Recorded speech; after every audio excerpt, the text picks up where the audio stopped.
आप तक पहुँचे। दानवीर कर्ण के धनुष का नाम विजय था। विजय धनुष की खासियत यह थी कि विजय एक ऐसा धनुष था जो किसी भी प्रकार के अस्त्र या शस्त्र से खंडित नहीं हो सकता था। इससे तीर छूटते ही भयानक ध्वनि उत्पन्न होती थी। विजय धनुष मंत्रों से इस प्रकार अभिमंत्रित था कि वह जिस भी योद्धा के हाथ में होता था उस योद्धा के चारों तरफ एक ऐसा भेद्य घेरा बना देता था जिसे कोई दिव्यास्त्र भी नहीं भेद सकता था। भगवान शिव के त्रिशूल का कोई अलग से नाम नहीं है। भगवान शिव का प्रमुख अस्त्र त्रिशूल है। त्रिशूल शब्द का अर्थ संस्कृत और पाली में तीन भाला है।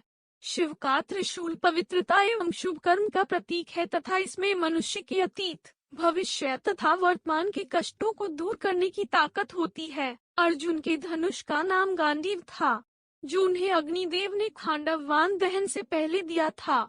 इस धनुष में 1,00,000 धनुषों की शक्ति थी। गांडीव में 108 तार थे और एक ऐसा तरकश था जिसके बाण कभी खत्म नहीं होते थे। इसे अक्षय तरकश कहते थे। भगवान विष्णु के चक्र का नाम सुदर्शन है। इसका वजन 2200 किलो माना जाता है।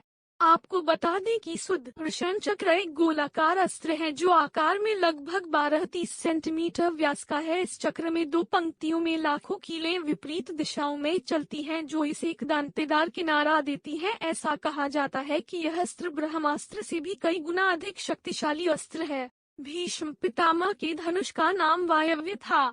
महाभारत के युद्ध में भीष्म पितामह कौरवों की तरफ से सेनापति थे। कुरुक्षेत्र का युद्ध आरंभ होने पर प्रधान सेनापति की हैसियत से भीष्म ने 10 दिन तक घोर युद्ध किया था।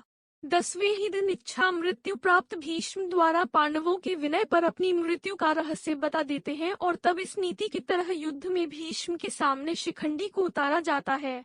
प्रतिज्ञा अनुसार भीष्म किसी स्त्री, वेश्या या नपुंसक व्यक्ति पर शस्त्र नहीं उठाते थे। बहुत कम लोगों को मालूम होगा कि भगवान राम के धनुष का नाम कोदंड था, इसीलिए प्रभु श्री राम को कोदंड कहा जाता था। कोदंड का अर्थ होता है बांस से निर्मित।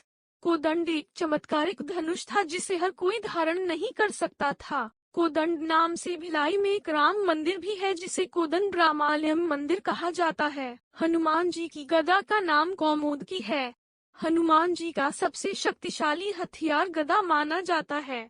हनुमान जी हमेशा बाएं हाथ में गदा रखते हैं, इसलिए हनुमान जी को वामहस्त गदायुक्तम भी कहा जाता है। कुबेर जी ने हनुमान जी को गदा देते समय वरदान दिया था कि इस गदा को हाथ में लेकर वे कभी भी किसी भी युद्ध में परास्त नहीं होंगे।